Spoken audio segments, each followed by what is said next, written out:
Hello दोस्तों, स्वागत है आपका इस नई वीडियो में। दोस्तों, आज हम विधानसभा टॉपिक लेकर के आपके समक्ष उपस्थित हुए हैं। तो बिना देरी किए इन महत्वपूर्ण सवालों को शुरू करते हैं। चलिए,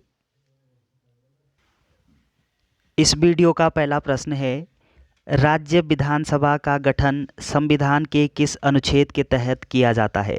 तो ये आपको बताना है कि विधानसभा का गठन किस अनुच्छेद के अंतर्गत किया जाता है। ऑप्शन ए अनुच्छेद 163, ऑप्शन बी अनुच्छेद 169, ऑप्शन सी अनुच्छेद 170, ऑप्शन डी अनुच्छेद 174। तो इस सवाल का सही आंसर बताना है आपको।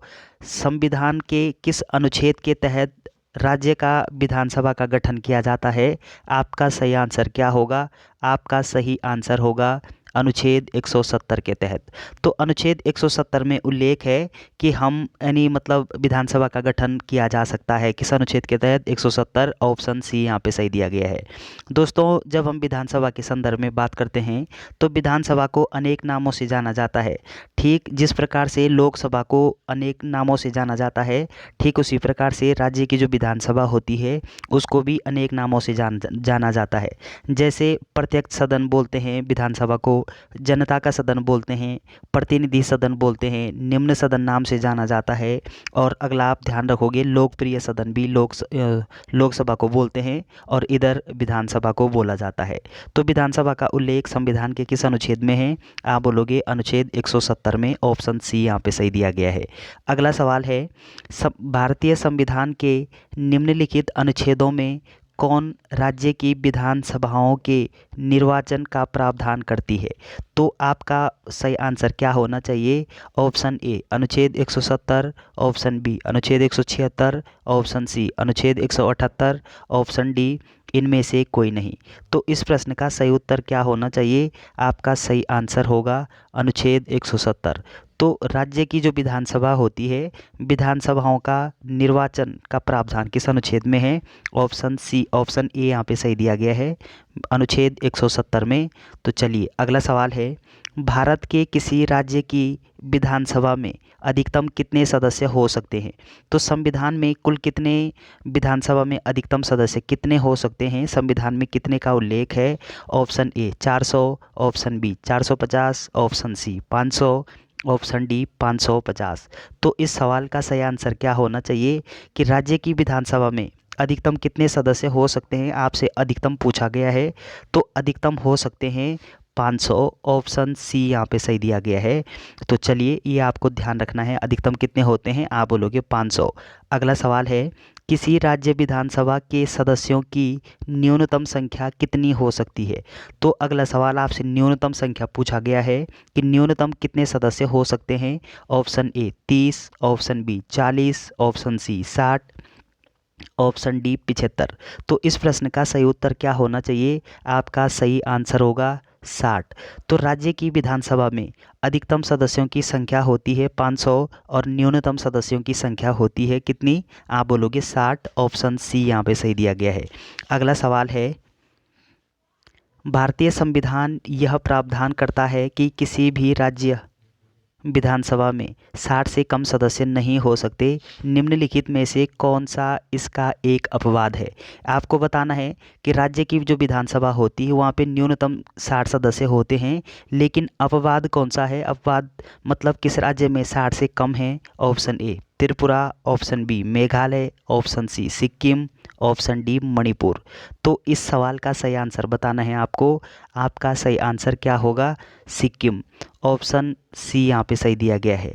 अगला सवाल है, निम्नलिखित में से कहाँ विधानसभा अस्तित्व में नहीं है? आपको बताना है कि किस राज्य में विधानसभा अस्तित्व में नहीं है। Option A Puducherry, option B Goa, option C Delhi, option D Lakshadweep. तो आपको बताना है कि किस स्थान पर यानी किस राज्य में विधानसभा अस्तित्व में नहीं है। आपका सही आंसर क्या होना चाहिए? आपका सही आंसर होगा लक्षद्वीप में। तो लक्षद्वीप में विधानसभा नहीं है, दिल्ली में विधानसभा है, गोवा में विधानसभा, पुडुचेरी में विधानसभा। तो ऑप्शन डी यहाँ पे सही दिया गया है। अगला पॉइंट आपको क्या ध्यान रखना है कि दिल्ली और पुडुचेरी ये दो केंद्र शासित प्रदेश हैं और इन दोनों केंद्र शासित प्रदेशों में विधानसभा मौजूद है। ऑप्शन डी यहाँ पे सही दिया गया है। अगला सवाल है, उस संघ राज्य का नाम बताइए जहां निर्वाचित विधानसभा एवं मंत्रिपरिषद है। तो किस संघ राज्य में अर्थात किस केंद्र शासित प्रदेश में निर्वाचित विधानसभा एवं मंत्रिपरिषद है, ये आपको बताना है। ऑप्शन ए अंडमान निकोबार द्वीप समूह, option B Lakshadweep, option C Daman व द्वीप, ऑप्शन डी पुडुचेरी। तो इस प्रश्न का सही उत्तर क्या होना चाहिए? आपका सही आंसर होगा पुडुचेरी और दिल्ली। ये दो केंद्र शासित प्रदेश हैं जहाँ पे विधानसभा मौजूद है और साथ में मंत्रिपरिषद भी मौजूद होती है। ऑप्शन डी यहाँ पे सही दिया गया। अगला सवाल है, भारत के किन किन संघ शासित क्षेत्रों में विधानसभा अस्तित्व में है। तो आपको ये बताना है कि भारत के किन किन केंद्र शासित प्रदेशों में विधानसभा मौजूद है। आपको ये बताना। ऑप्शन ए दिल्ली और चंडीगढ़, ऑप्शन बी दिल्ली व पुडुचेरी, ऑप्शन सी चंडीगढ़ व पुडुचेरी, ऑप्शन डी दिल्ली व दमन द्वीप। तो इस प्रश्न का सही उत्तर क्या होना चाहिए? आप बोलोगे दिल्ली व पुडुचेरी जो केंद्र शासित प्रदेश है यहाँ पे विधानसभा अस्तित्व में है, अर्थात यहाँ पे विधानसभा मौजूद है। ऑप्शन बी यहाँ पे सही दिया गया है। अगला पॉइंट आपको क्या ध्यान रखना है कि यहाँ पे केंद्र शासित प्रदेशों के संदर्भ में अर्थात संघ शासित क्षेत्रों के संदर्भ में बात हो रही है। तो वर्तमान समय में भारत में कुल कितने केंद्र शासित प्रदेश हैं? आप बोलोगे 8 केंद्र शासित प्रदेश हैं। तो ये आप ध्यान रखोगे। तो चलिए अगला सवाल है, किस राज्य में विधानसभा सदस्यों की संख्या सबसे अधिक है? आपको ये बताना है कि किस राज्य में सबसे अधिक विधानसभा सदस्य सीटें हैं।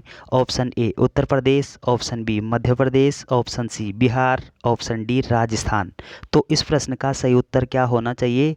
आपका सही आंसर होगा उत्तर प्रदेश विधानसभा में सर्वाधिक सीटें हैं। तो अगला पॉइंट आपको क्या ध्यान रखना है कि उत्तर प्रदेश की विधानसभा में कुल कितने सीटें हैं? आप बोलोगे 403 सीटें हैं। कितनी हैं? 403 सीटें हैं। ऑप्शन ए यहाँ पे सही दिया गया है। अगला सवाल है, किन दो राज्यों में विधानसभा सीटों की संख्या बराबर है? आपको ये बताना है कि वो कौन से दो राज्य हैं जहाँ पे विधानसभा की सीटें बराबर हैं।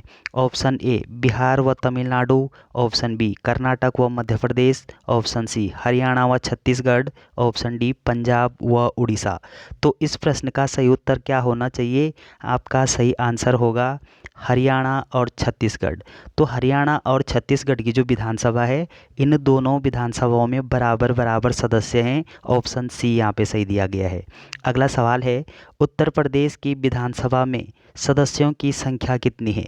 आपको बताना है कि उत्तर प्रदेश की जो विधानसभा है वहाँ पे कितने सदस्य हैं। Option A 424, option B 403, option C 401, option D 397। तो इस प्रश्न का सही उत्तर क्या होना चाहिए? आपका सही आंसर होगा 403 सदस्य हैं उत्तर प्रदेश विधानसभा में। अगला पॉइंट आपको क्या ध्यान रखना है कि उत्तर प्रदेश विधानसभा के अतिरिक्त उत्तर प्रदेश में विधान परिषद भी मौजूद है। तो चलिए ऑप्शन बी यहाँ पे सही दिया गया है। अगला सवाल है कि असम विधानसभा में कितने सदस्य हैं? तो असम विधानसभा में बताना है आपको कि कितने सदस्य हैं। Option A 125, option B 126, option C 127, option B D 128। तो इस प्रश्न का सही उत्तर क्या होना चाहिए? आपका सही आंसर होगा कि असम की जो विधानसभा है उसमें 126 सदस्य हैं। ऑप्शन बी यहाँ पे सही दिया गया है। अगला सवाल है, बिहार विधानसभा में सीटों की कुल संख्या कितनी है? तो बिहार की विधानसभा में कुल कितने सीटें हैं? Option A 241, option B 243, option C 223, option D 324। तो इस प्रश्न का सही उत्तर क्या होना चाहिए? आपका सही आंसर होगा कि बिहार विधानसभा में 243 सीटें मौजूद हैं। ऑप्शन बी यहाँ पे सही दिया गया है। अगला सवाल है, विधानसभा के प्रत्येक सदस्य कम से कम कितनी जनसंख्या का प्रतिनिधित्व करते हैं? तो विधानसभा का एक सदस्य अर्थात एक विधायक कितनी जनसंख्या का प्रतिनिधित्व करती है, ये आपको बताना है। Option A 50,000, option B 75,000, option C 80,000, option D 10,000। तो इस प्रश्न का सही उत्तर क्या होना चाहिए? आपका सही आंसर होगा कि एक विधानसभा सदस्य अर्थात एक विधायक ये 75,000 की जो आबादी है उसका प्रतिनिधित्व करता है। ऑप्शन बी यहाँ पे सही दिया गया है। अगला सवाल है, सामान्यतः विधानसभा का कार्यकाल कितने वर्ष का होता है?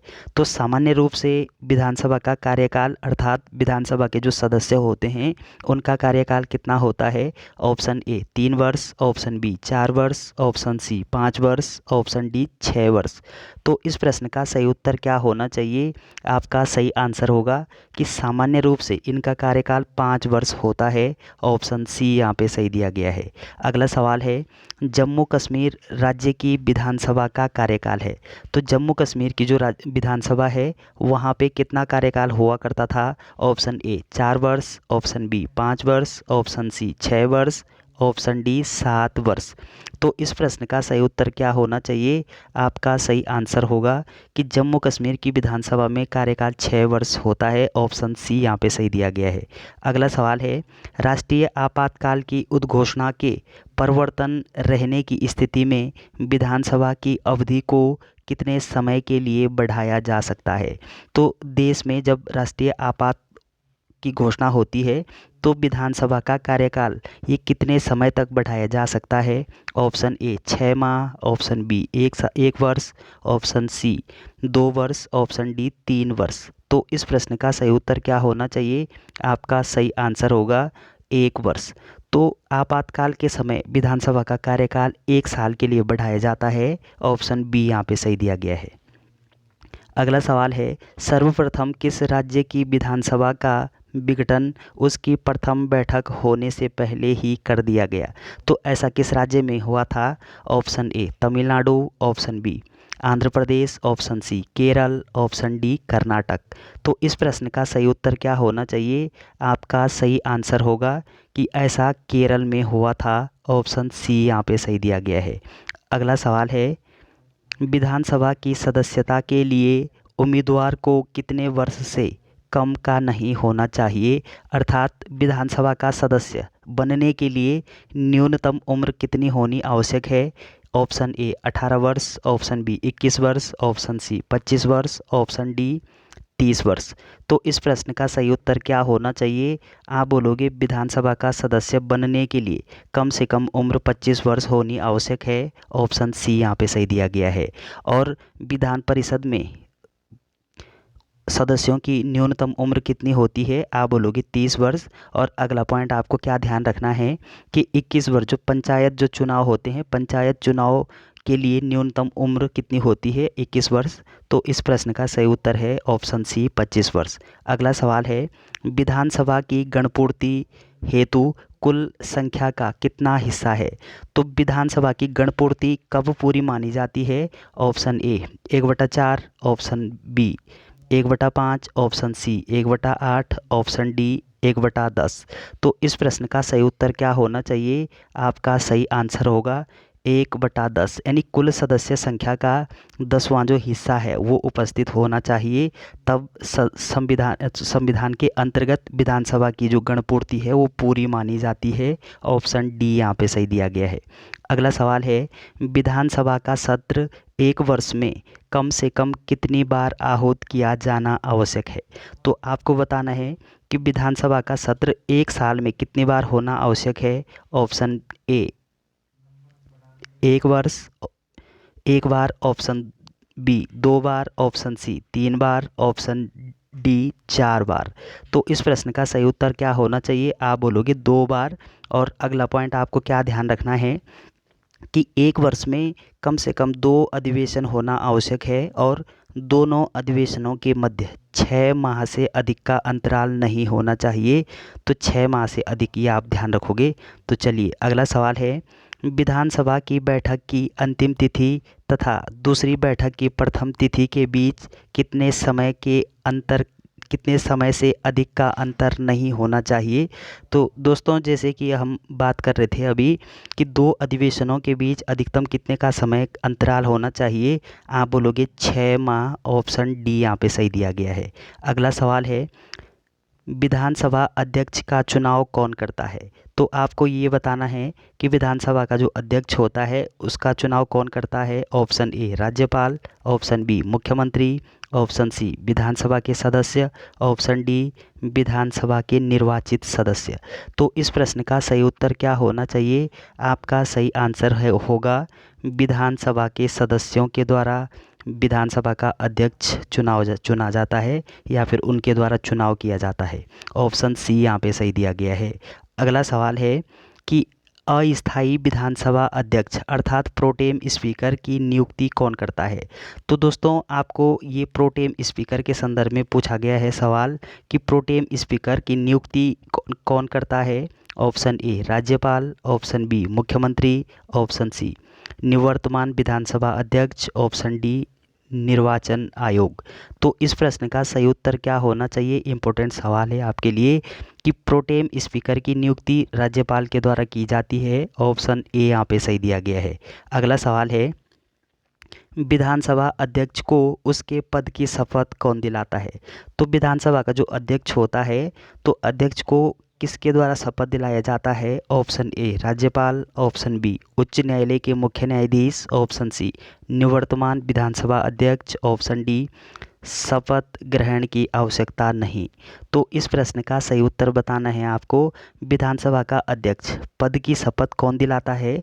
आपका सही आंसर होगा कि शपथ ग्रहण की आवश्यकता नहीं होती है। दोस्तों अगला पॉइंट आपको क्या ध्यान रखना है कि विधानसभा का जो अध्यक्ष होता है वो सामान्य सदस्य के रूप में शपथ लेता है, अर्थात विधायक के रूप में शपथ लेता है। अध्यक्ष पद की शपथ उनके द्वारा नहीं ली जाती है, इसलिए ऑप्शन डी यहाँ पे सही दिया गया है। तो चलिए वीडियो अगर आपको अच्छी लगती है तो चैनल को सब्सक्राइब करना ना भूलें। Thanks for watching.